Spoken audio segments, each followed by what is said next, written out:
Good afternoon, and thanks for coming here. Can you hear me? Yes, sir. I don't need the mic. Okay, sure. We will be going through the climate change investigations as journalists, and one interesting thing about this session is that I would try to probably make it 45 minutes so that we can have discussion later. My name is Akintunde. I'm the Anglophone Africa coordinator of the Open Climate Reporting Initiative, and I am also the director of programs at the Center for Journalism, Innovation and Development. Over the years, climate change has become a very important subject to talk about. And shortly before I came up to talk on this, I was just going through social media, then I saw that in Nigeria, there's a major rain, and that has led to a lot of places flooded. And even though the conversation about flooding is always interesting, but I will come back to that example later.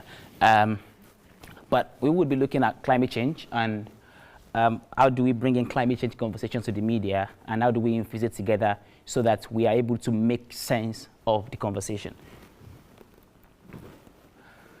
I like to say that the way I like to explain climate change, especially because for those who are not scientists, because when a journalist writes, it's always better for journalists to write as though they are writing for somebody that's still in high school, so that they can understand. So you don't have to write some scientific jargon, so if you really want to capture your audience. The way I like to explain climate change is, I like to use humans as an example. If you are human and you wake up in the morning, you don't brush, you don't eat for day one, you probably can survive. If the second day you decide to go the same way, you don't eat, you don't drink water, you don't do anything, but you continue to do your work, your daily job, you can survive the second day. By the time it's the third day, it becomes a challenge. Your energy keeps reducing. You don't have, because you're not replenishing the energy that because you're not eating, you're not doing anything. You keep working, but you're not eating. At some point, your body keeps telling, and you probably need to eat. When you eat, take water, and also get medicine, because you need to be back to normal. And if you don't do any of those, then it becomes complicated. That's the way I like to explain climate change, because so the human body is now what I use as the environment, the atmosphere. And we have, over the years, the way we live our life, continue to take away from everything that we get from the atmosphere, but we refuse, as a matter of fact, to minimize how much of our activities makes a mess of the environment. And because of that, the capacity of the temperature to continue to function normally, like your body should function normally, has been reduced. And it means that a lot of the natural functions that they were supposed to function, it's not functioning that way. And it has led to a lot of consequences. And that's why, when we talk about climate change, it refers to a long-term shift in the average temperature and weather pattern of the Earth. And that way, it means that the normal function has been tampered with. So that's the way I like to explain climate change. And of course, because of a lot of the changes in the activities of the sun, and there is a lot of eruption, so it has made a mess of everything.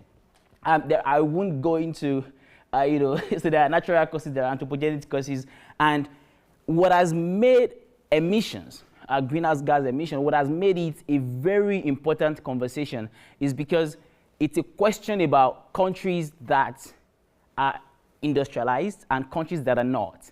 But because we all are in the environment together, so climate change does not say, oh, because you are a developed nation, you're industrialized, so my impact would be more for you, and oh, you're not emitting anything, so the impact will be less for you. That's not how it works, because what everybody does affects the environment as a whole. So it's not a question of, oh no, if we go to, you get a proportion of your activities or your contribution to emission. That's not how it works. But I would come into And why this is important is because as journalists, as researchers, when we want to frame climate change, it depends on the way we frame it for us to be able to tell the story. And what do we do when we report? We report because we want to spotlight issues. We report because we want to hold power to account. We report because we want to expose bad, unethical practices. So media framing then becomes important when we look at how the media portrays climate change. And a lot of time, journalists who report climate change are not scientists. So a journalist who gets assigned to a beat. Sometimes you don't even have a background in anything climate change or anything environment. So you get to first understand the way what climate change is before you are able to report it. And it is in your reporting that the conversation about portrayal comes into the picture. Sometimes the way we report would draw, attention from everybody because people get to understand what it is. But sometimes the way we portray climate change can also escalate or de-escalate the crisis, depending on the way we look at it. So, because the media is important, it has been captured by major bodies that it is important and central to helping to improve public understanding of climate change. I made an example of the rain in Lagos, Nigeria earlier, and the flooding. The conversation about rain and flood and climate change, how does it make sense? It is not that climate change made a mess, caused the flooding. It is that one of the consequences of climate change is unusual rainfall, where you are not able to properly predict when it's going to rain or when it would not. When you are not able to do that, then the way you are supposed to prepare for the rain, you are not able to prepare. Then what happens is that you have environmental structures that probably poor drainage and poor erosion control mechanism, and then it affects when there's heavy rainfall. There's flooding, and then it destroys property, it destroys life. So that's the linkage. But a journalist that wants to report flooding would have to understand that the reason why we had a lot of rainfall is because it's a consequence of climate change. There is a way you are able to link it together for it to make sense, for anybody who wants to take action. So that when you want to address it, you're not addressing the first thing is that you want to understand if you want to address a problem of erosion control, or you want to address the problem of, of weather forecasting and the like. So media framing of climate change, then, it becomes very important because the way we report climate change would go in a long way to determine how we are able to combat it. And of course, generally talk about behavioral change. I saw a tweet about a street was flooded, then what people were doing were coming out to dispose of, refuse. And you are like, okay, these are also people's practice that would further complicate how things are. I was talking about framing and how our framing of climate change can make people we want to take action to understand the issue or not. Sometimes when you want to make projections, climate change deals with a lot of numbers, a lot of scientific conversation, but it depends on how you frame and how you contextualize that helps your readers, your audience, make a sense of it. When we look at agriculture, we're saying that because of increase in temperature, because of decreased rainfall, depending on the region, depending on the country, it could either be unusual. When I say unusual rainfall, it could either be increase or decrease, depending. So we have, it depends on where the region. Then increase in the frequency and intensity of heavy rainfall. That's also one of the consequences. And of course, we've got, a lot, sea level rise. And that have impacts. But because I talked about industrialized countries and those that are not industrialized, the capacity for a country that is developed to withstand the consequences is far greater than the capacity of a developing country that is still struggling with development. And that is why some countries experience unusual and heavy rainfall, but the flooding level or the consequence is minimal compared to some countries that have no capacity to withstand, these consequences. There is also the question of the cost of flooding or the cost of these consequences. Some countries, when they are flooded, there are billions of dollars that the government will set aside for reconstruction. There are countries where, because again, the development is not even, so they are not even able to, so people who got flooded, who lost property and all of those things, they get stuff from ground zero. So in the agriculture sector, key climate impacts, from drought, from floods, and there's a lot of livestock loss and farm produce loss that would happen as a result of as a consequence of climate change. Then there is reduced water quality and availability that intensify flooding events, and also coastal communities are being eroded again in developing countries. Because communities who have no capacity to erect flood, they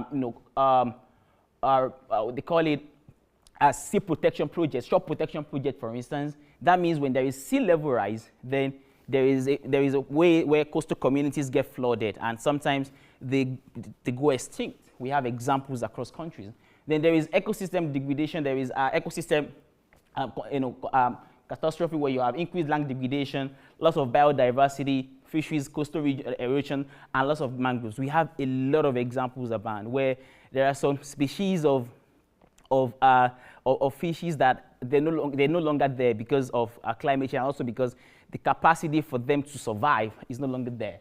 Then we have human health, in food insecurity. When we have within agri sector, when we have challenge of livestock losses and the like, then what you have is that there's poverty, there's hunger in the land. And what that happens, I used the example of human body before, when you don't eat and all of those things, then the human body is prone to certain diseases and infections. Then there is intensified urban island, increased water contamination. I was speaking about a community where it was flooding, people were disposing of refuse, and then that just make it, because all of those would also go down to the water, but the major water body in the community, and that leads to a lot of contamination. Then we have energy. Energy poverty is a big conversation that we have to talk about, especially, but I would come to that. I just wanted, because the hydropower has been affected by evaporation. That is for countries that rely on that body of water for electricity generation.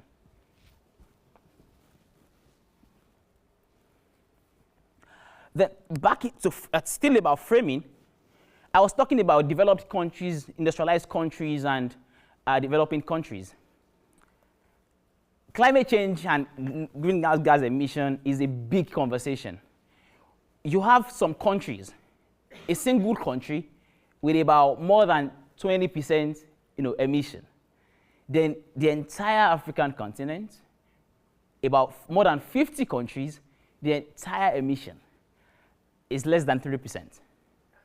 And the question is that, should countries who emit more, should they suffer the consequence of climate change? But it doesn't work that way, because like I said earlier, the fact that you contribute more to the problem does not mean that you get more share of the consequence, because the environment has no there's no categorization that says what you get is what you give is what you get.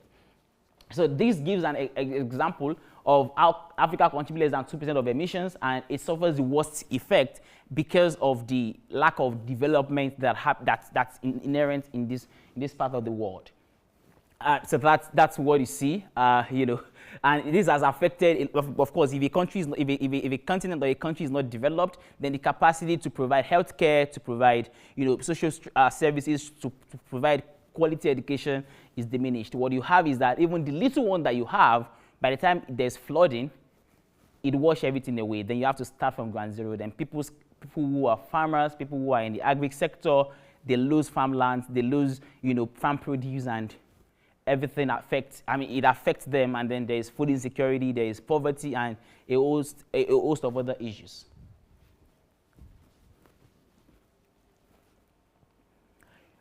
So I think I've spoken more about framing. Then there are several misconceptions and several myths around climate change. Because, and like I said, and why it's important for us to talk about this is because as media, our first role when it comes to climate change is to improve public understanding. So there are some things that people do that they don't know make a mess of the environment. So some people would say that the Earth's climate has always changed.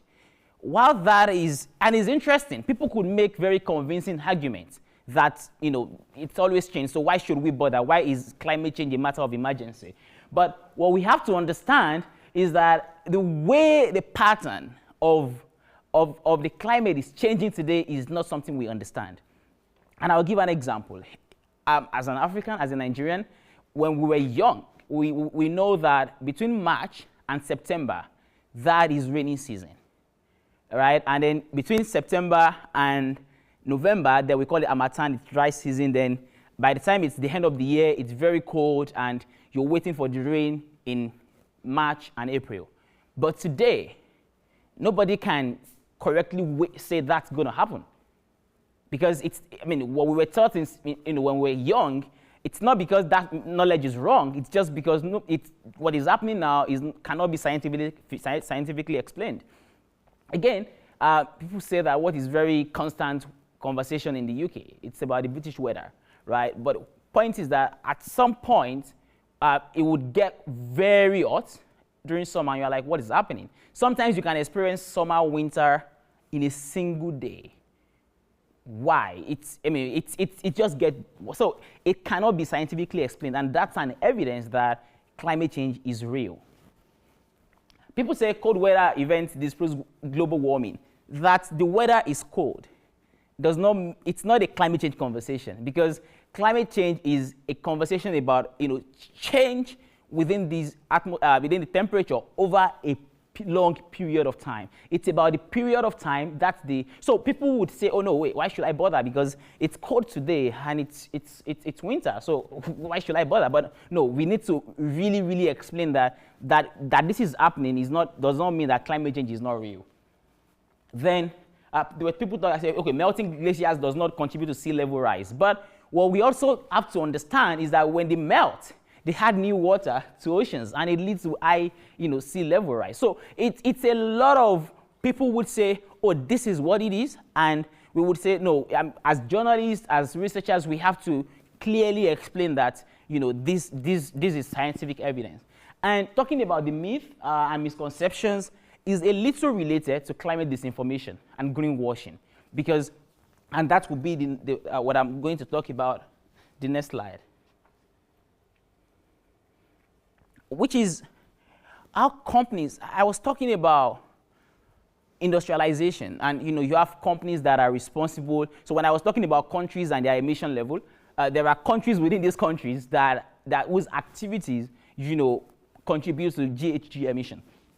And they engage in a lot of greenwashing, which is they make claims to try to talk about solutions that never was, or try to make claims and even invest in research that try to nullify the scientific evidence that climate change is real. So that's greenwashing. It's a deception tactics. And as journalists reporting climate change, it's important for us to understand what it is, so that we are able, when we're reporting, we are able to immediately identify what is real, what is a misconception, what is greenwashing, so we can effectively debunk. And this is interesting. Coca-Cola as a company announced that in 2021 that it would shift from green color Sprite bottle to clear plastic. This is interesting. And the argument was that the no color plastic is easily recyclable. So they said, so they're saying, okay, as a contribution to climate change, it's no longer green, but they produce hundreds of billions of plastic per year, and it's the world's biggest plastic polluter. And research says that only about 9% of the 8.3 billion tons of plastic produced has been recycled. And recycling has been proven to be unsustainable, and it cannot form part of any sound environmental sustainability practice.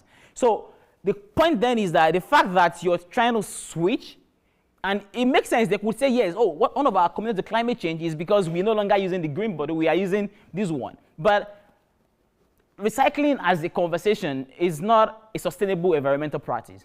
So a journalist could report and say, oh, no, Coca-Cola XYZ, but in the real sense of it, when we interrogate it, we will discover that it's just a fancy greenwashing, but you can't debunk these, or you can't identify these if you are not, fully grounded in understanding how this thing works.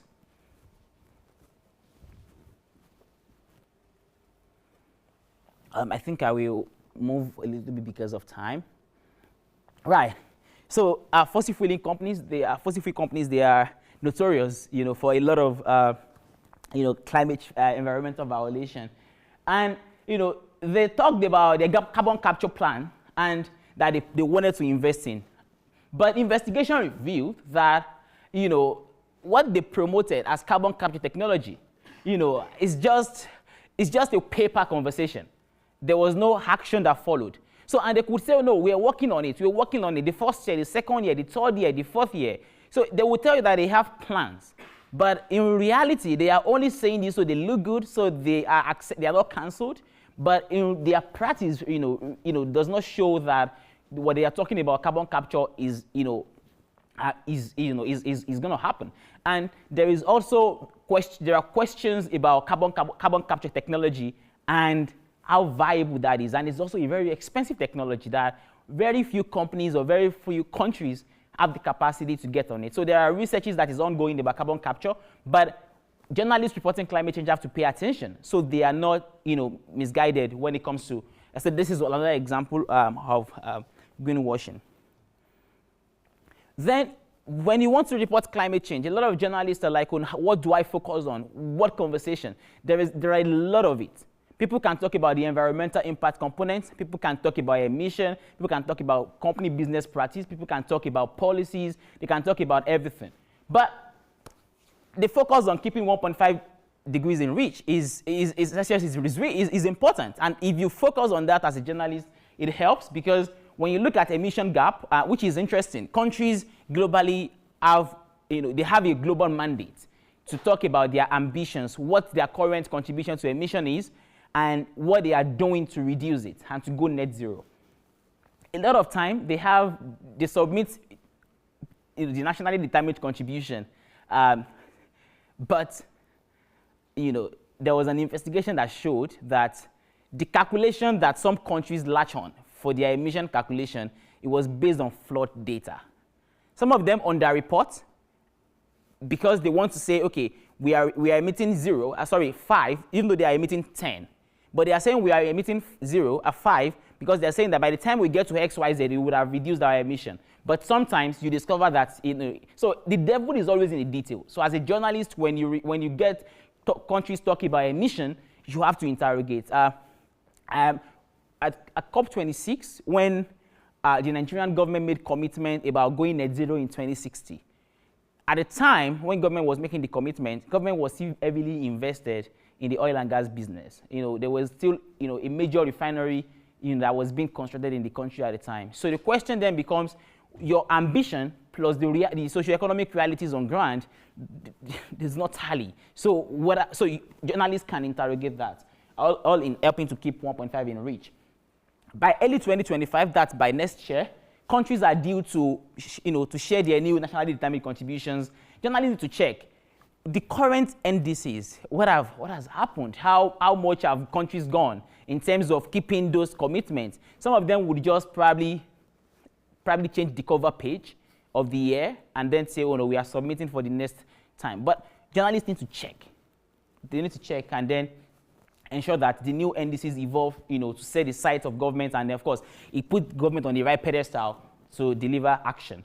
And of course, developing countries should ask for equity. It's interesting because there's a lot of, I think I will come back to this, there's a loss and damage conversation and the climate finance conversation, so I'll probably just skip the third point and talk about it in my next point. So, I talked about the inequality in how much countries emit. But what is also interesting to talk about is the fact that if you are a country with you're highly developed and you've contributed more to emission, but because of the developed mode of your country, you are not, adversely affected, then it's just okay for you to invest in helping the countries that are experiencing the consequence to develop structures that help them, adapt to the climate challenges. Countries made commitment that they would make $100 billion annually for countries mostly affected by climate change. But I think it was only met once, just recently. Since 2009, every year they were not able to make up to that.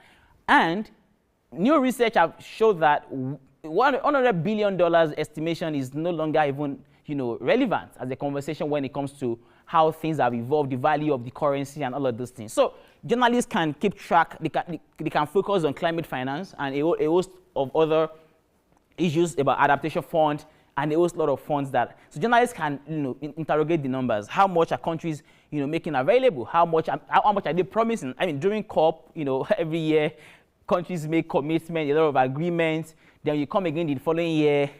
I mean, it's just interesting. Journalists need to follow those numbers, follow the money, the investments, and the likes, and then interrogate the numbers so people can know what is happening.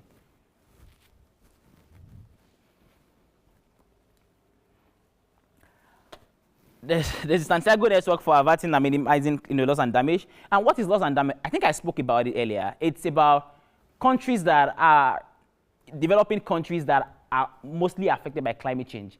They suffer loss and damage. So they should not be responsible for that. There should be a cost to the loss and damage. So there is a global framework for it. There's a global loss and damage facility that was signed in Sharm el-Sheikh in 2022. The instrumentation is here and there. It's here, the frameworks happening and all of those things. But how much of this facility would be able to help countries deal with the loss and damage suffered? There is another conversation about countries that have development aid now infusing climate finance into, so they would say, so they have commitment of billions of dollars as development aid before. Now they are trying to reduce their development aid and add that to what is on climate change, and then they keep saying they are improving the climate change. But realistically, when you look at the numbers, you see that there is almost no difference from what has been the status quo. So journalists need to interrogate the numbers. So when you want to cover climate change and frame climate change, there are some basic rules that you probably have to pay attention to. Well, the first rules is that climate stories are not limited to science stories. So you don't have to say, climate change, talk about anthropogenic causes. No, you can always relate climate change to business, to health, to sport, to power. When I talk to newsroom managers, I say, when you say you don't have a climate change desk, do you have a business desk? Yes. You can always bring, climate conversation is not isolated. You can always talk about health issues and talk about climate change. You can always talk about business, talk about climate change. You can talk about anything. You can talk about sports. You can talk about people's livelihoods. You can talk about that and bring climate. There is always a relevant point to it. You have to be accurate. You don't need more than a few lines, but you have to verify what companies are saying, what governments are saying. There is a research that we're conducting just in Nigeria. We try to look at how journalists are reporting climate change, and we try to look at the source of climate change reporting. About 70% of the climate change stories in Nigeria in the last 5 years, they were sourced from press releases from governments and international organizations. So if 70% of reporting on climate change comes from press statements and what international organizations are saying, that means that there is a lack of on-the-ground reporting. Limited on-the-ground reporting that helps people understand the consequences of climate change. So journalists should try to talk to experts, and they should clarify scientific details and how to communicate it in a very clear term, because climate change is a scientific conversation. Sometimes it's kind of cumbersome, but you have to understand it and report it in a very simple language so people get to understand what it is. Local context is important. A lot of time, people talk about climate change, but you have to talk about how it affects people in different countries and different regions of the world. The climate change reality of Nigeria is not the same thing as the climate change reality of Cameroon or Uganda and other African countries. It's not the same, as Barbados and other countries. So it's important for you to give context to the kind of reporting that you are given on climate change. You can always propose solutions. What are people doing in other countries? How can it be, even though problems they're different, but the approaches could also be replicated. You could replicate solutions across the board. But I will talk about solutions in another slide. Then what you should not do, don't say climate change caused flood. I think I explained that earlier. So there should be clear attribution reports. There was a very interesting development in Nigeria recently. There was heat wave across the country, and there was a report that says 200 people died as a result of heat waves. Now, they were saying climate change killed 200 people. Then I saw the headline, then I was like, wait, the context of this report, I think heat wave might have, probably, worsened people's existing health condition. But if there is no scientific evidence to back this up, you can't make that declarative statement. It at best called disinformation. So it's important for journalists. You can't make declarative statements unless you have a scientific evidence, and you also have to be sure that the scientific source that you are quoting is not a greenwashed, because there are a lot of scientific reports in quote that are not scientific reports, but they are greenwashed. They are funded by companies that just try to nullify scientific conversations about climate change. So it's important for journalists to pay attention. Then sometimes when your journalism says you have to give, you have to be fair, you have to balance your reporting. Sometimes trying to find balance in the reporting does not mean you should give voice to greenwashing. Because sometimes when you want to find, you want to get something, and you are like talking to the head of sustainability for a company, and they give you what they are doing in quotes, sometimes they are greenwashing. But you don't want to give voice to such disinformation just because you're trying to find balance. So that's why it's important for you to interrogate all the conversations and verify to be sure that you're doing the right thing, and as ethically and professional as possible. Then a lot of time, we have environmental journalism, we have climate journalism. People lump them together a lot of times. So we just talk about these two examples, the similarities and the differences. So when you cover issues around natural environment, conservation, pollution, sustainability, and human impact on ecosystem, that is environmental journalism.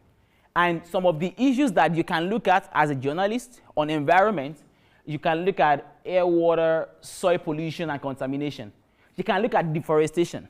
I was talking about the capacity of the earth to absorb, emission. And because a lot of time, the forest cover gets to help us normalize temperature.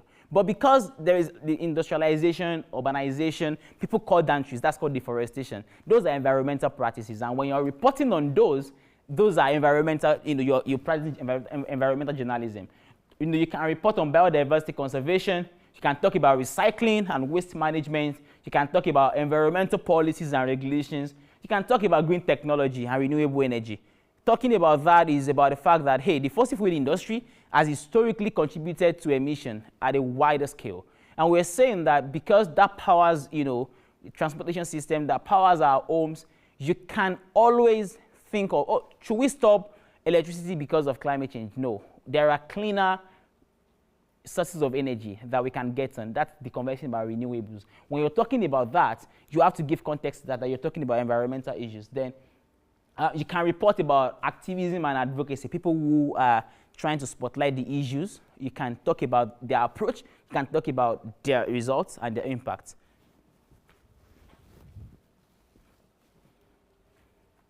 Then on climate change is more around when you are focusing clearly on the causes, the impact, mitigation, and adaptation strategies of climate change and how it intersects with development and other sectors of the society. You can talk about global warming, you can talk about emissions, you can talk about extreme weather events, you can talk about the melting glaciers and sea level rise, you can talk about climate science and research, you can look at international climate negotiations. Um, there was any journalists who've been to COP before, the Conference of Parties of the UNFCCC. If you attend COP, it's always for 2 weeks. You can attend COP and do nothing. Like, it's a lot of activities, a lot of side events, a lot of plenary session. You can, trying to find a location, you probably may not be able to. So, but a lot of journalists then attend COP, and you discover that they end up reporting what summary of events by even UNFCCC, what you could even do without even traveling. So it's important for journalists, and that's why the negotiations get missing with journalists report climate change. So if you want to be a journalist that tracks, international negotiation, a lot of them happen before COP, but you have to pay attention to what is happening globally and interrogate them, and then that's what you're doing if you're doing climate change. And of course, always link it to development issues, gender issues, and a host of other issues when you're reporting climate change. Yeah, both climate journalism and environmental journalism, they both deal with the environment and sustainability. They both require understanding of scientific concepts and research. A lot of times you have to, read academic research, you have to read reports from the International Energy Agency, you have to read, report from IPCC. You have to read and, understand before you can make sense of it. And if you don't make sense of it, how do your audience, how would they understand it? They all have, policies, components, regulations, and international agreements. They both highlight environmental and climate threats and solutions, and of course, they're giving voice to activists, experts, and impacted communities. Climate change reporting, environmental reporting is about communities. It's about people. When they say, oh, the flooding, displaced 2 million people, one of 2 million people, that story is from a community. So it's important for us we can give numbers, we can quote numbers and the likes, but when we tell the story of somebody from that community, then it makes sense, and we are able to reach the right audience and probably provide the right solutions when we get on it. So differences, climate change has a narrower scope. It's climate change. The environment is broader. So when you're reporting, you have to pay attention to that. Environmental is broader, yes. Climate change requires deeper knowledge of climate change science and models, predictions, and all of those things. It's when you read IPCC reports, sometimes you're like, oh my God. Sometimes, and they are always voluminous. So you have to read and try to understand what does this even mean. So environmental stories can be localized, but climate change is a global conversation. Like when you talk about climate change, you can always get it off and it becomes global. And that's why a lot of time at COP, some people want to like send a recording. They will do a recording in a flooded community and then do the video. And then you see it's a local problem, but it's global. And like I said earlier, countries that contribute to greenhouse gas emission, not all of them suffer the consequences that other countries who don't contribute suffer. So it's a global conversation. And climate change journalism is more predictive, it's focused, and it's about future impact. I'm sorry, it's about current impact, current and future, because it's no longer a future conversation. It's a conversation for today. It's not it's just future. I think current, impact, and of course we're saying that if we continue business as usual right now, what we are seeing is just the tip of the iceberg. It's going to get worse. So we need to contextualize and echo all of those, the best way we can. Then you can climate journalism, environmental journalism. When you're talking about that, you then dig deeper. Then you are doing climate investigation, and that is in-depth reporting, deep dives.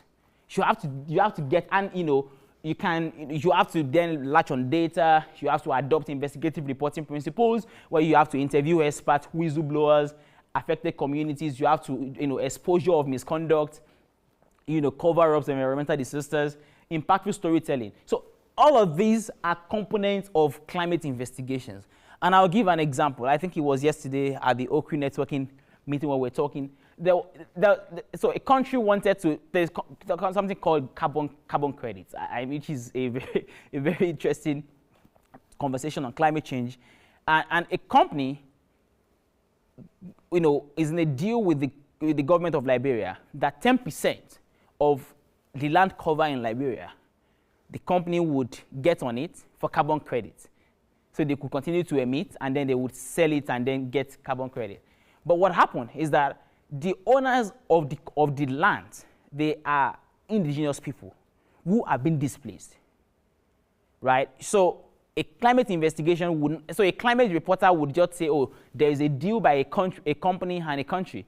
But investigation would go deeper into details of such contracts, the impact on communities, how their life is being affected, and a host of others. So journalism, so climate investigations, you have to do a lot of research, a lot of data analysis, you have to do a lot of field reporting, you have to visit sites, you have to do a lot of those things, and you also have to, of course, tell your story and humanize the impact in the most convincing way, so that when we're talking about climate change, we are able to, effectively paint the picture of how it is.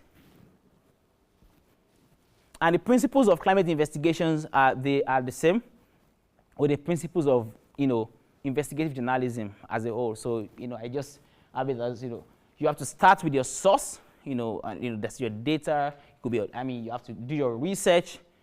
Then the second is the data analysis component, and then you have to go to the field. A lot of journalists, which is interesting, when they want to report climate change, they would try and say, oh, I think that there is a problem in the community. You cannot think as an investigative journalist. You should have your fact. In fact, by the time you are working on your proposal, you should be like 65% done.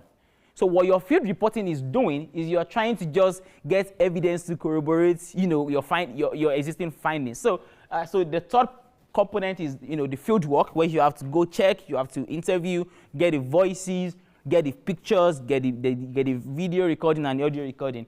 And the last component is when you start writing your story, you're editing and it's making sense, and you're able to tell the story of climate change and its impact. Yeah, so I think this is just like an explanation, of each of the steps that I talked about earlier. Of course, there are environmental crimes, which is, there are illegal activities happening, people's activities that further make a mess of the environment. And that's also, you could look at it. A lot of what you could look at as a journalist is to look at, transnational organized crimes, wildlife crimes, pollution crimes, prohibited chemical trade, illegal fishing, illegal logging, and illegal mining. And a host of all of these issues, they form part of what we call environmental crimes. And each of these issues, anybody could focus on them for investigations as a journalist. And for the next 2, 4, 5 years, you are writing stories because there are examples of environmental crimes everywhere. It's just about the time to research and get them done. So you could, if you want, report environmental crimes, you could report, you have to understand environmental laws. You have to research. You have to, think of how you get access to public records, or, of course, deploy the right to information law. You have to follow the money. You have to interview experts. Yeah, so I think, again, these are just very clear ways on what, if you want to focus on environmental law as a journalist, this is what you could focus on. If you want to focus on public record documents, you could do that. You could also get on expert interview. You have to follow the money, contracts, government, policies, and all of those things. And the last component of this conversation, I'll try to rush so I could probably have time. It's a lot of talk. So it's to look at, so we've talked about the impact of climate change. We've talked about all of those things, but there is a way we can think of solutions approach to climate reporting, because when we talk about climate change and its impact, we're talking about problems. But when we are able to think of the response to the problem of climate change, then we can tell that story. So even when you are telling the story of climate change and its impact, you can then have a component of your reporting that talk about solutions, what has worked somewhere, what has not worked, and what can be better. So we need to, and it's interesting because news media, because we always talk about, the risk and the problem. It has led to, news avoidance, news fatigue, by consumers are like, no, this story of it's very, very bad news. We want to just have some hope. Can you report something that gives, people hope? So that's how climate change, looks at climate solutions approach to climate change. Help us look into that. And some of the examples would be that there are environmental sustainable practices that are happening in some other places that helps to reduce the pressure on the earth, right? Like I said, when I started about individuals, not eating, someone not eating, not drinking, and not drinking water, and then getting to work every day. So there are activities that are being done to reduce the pressure, and then to also minimize greenhouse gas emission. And so that's an example of a story that spoke about how e-bike, is helping to talk about to eliminate to limit people's individual carbon footprints in the transportation system. So that story helps us to do that. There are agricultural practices that some farmers are adopting that helps reduce their emission footprint, their carbon footprint. Then we also we can look at stories that talk about climate credit, carbon credits, and just examine the concept of carbon credit, the practice of it, and look at examples of where it has worked, where it has not worked, and country-specific contexts.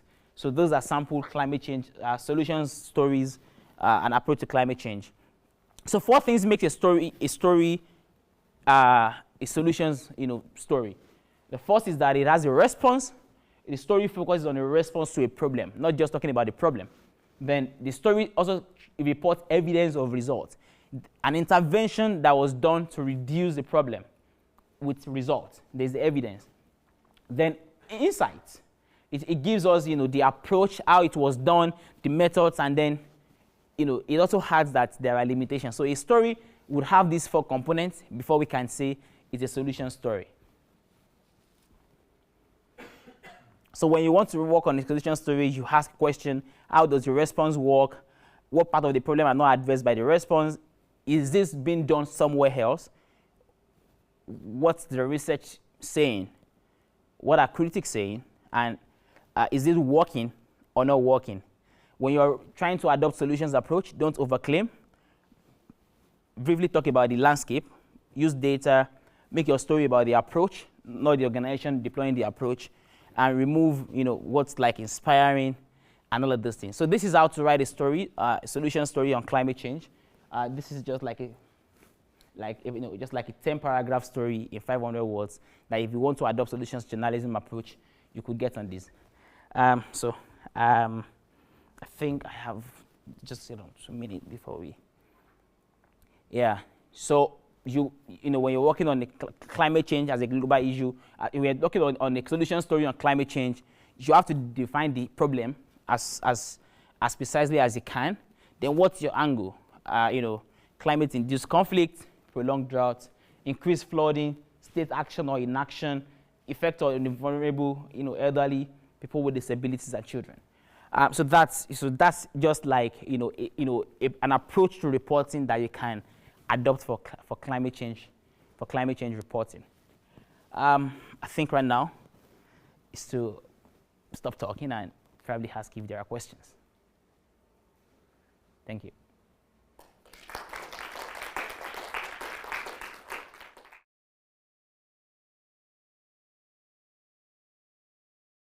That was why I said earlier that when you talk about flooding, displaced 2 million people, can you find 5 people out of the 2 million that have specific stories that you want to tell their story?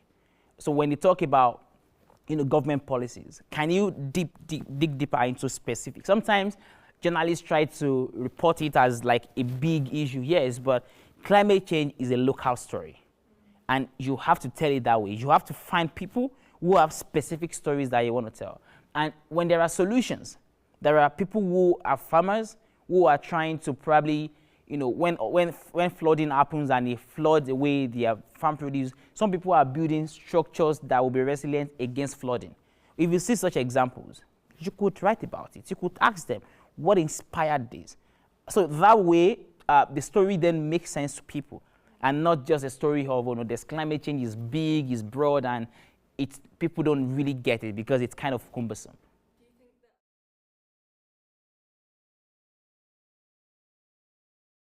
Yeah, I mean, there are funding challenges, but there are stories still happening at the local level that they don't just get the global visibility, and that's why the OCRI program has tried to do that.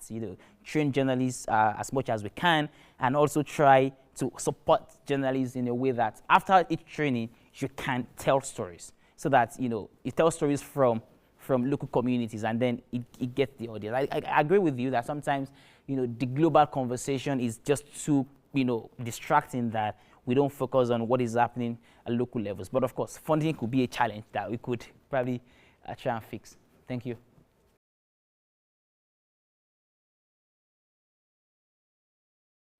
I mean, I think the reason why this happens is because a lot of time newsrooms don't have specific reporters on the climate change beat. So what you have is journalists, probably just covering the environment. Like I said, it's a broader issue.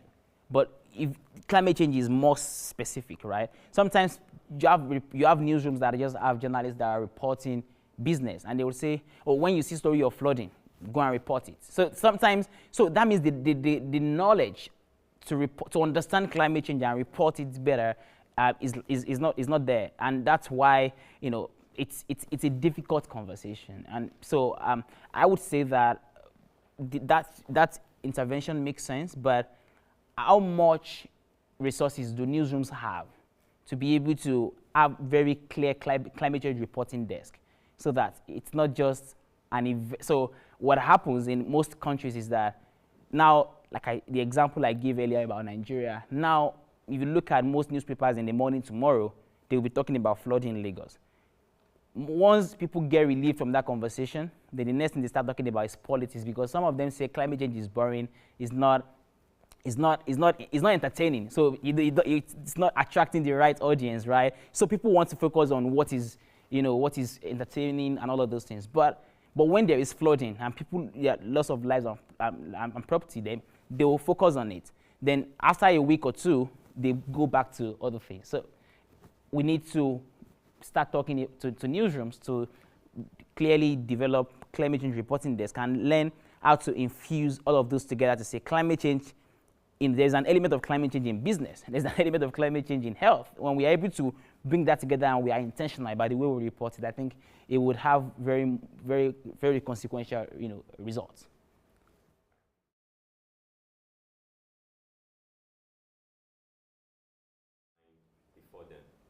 Right, thank you. There was no COP in 2020 because of COVID. So the COP26 happened in 2021.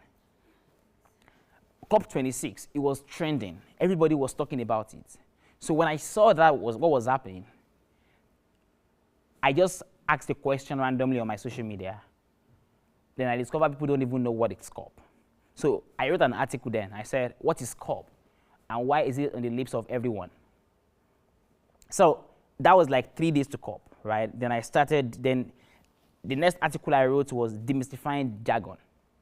When people hear about adaptation, what does it mean? Loss and damage. Well, sometimes you read reports, you see L and D. And so you're like, what is L and D, right? So a lot of time, like I said, climate change reporting is not COP reporting. Like COP, it's not like, oh, we have to wait until the end of the year when there is COP for us to report it.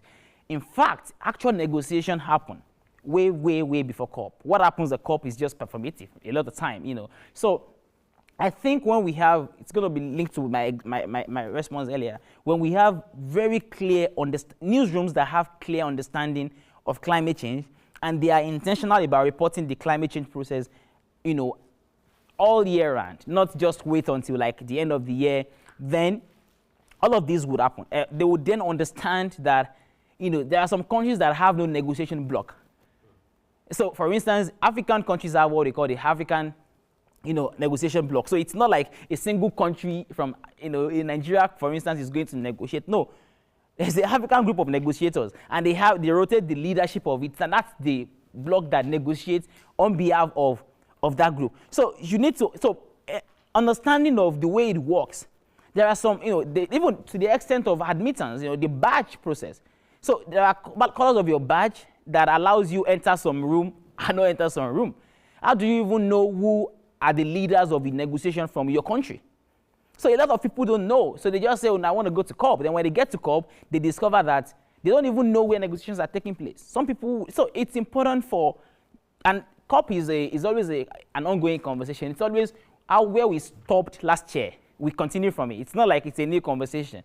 So a lot of time, journalists need to understand the way COP works, the way global climate change conversation works, the process, and before COP, way before COP.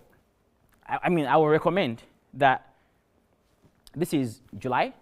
Anybody who's not been to COP before should start start researching about COP right now so that they understand everything about, in fact, first understand climate change before you understand COP. Because if you don't understand climate change, you attend COP and you probably just be feeding people with press statements that you are not able to interrogate.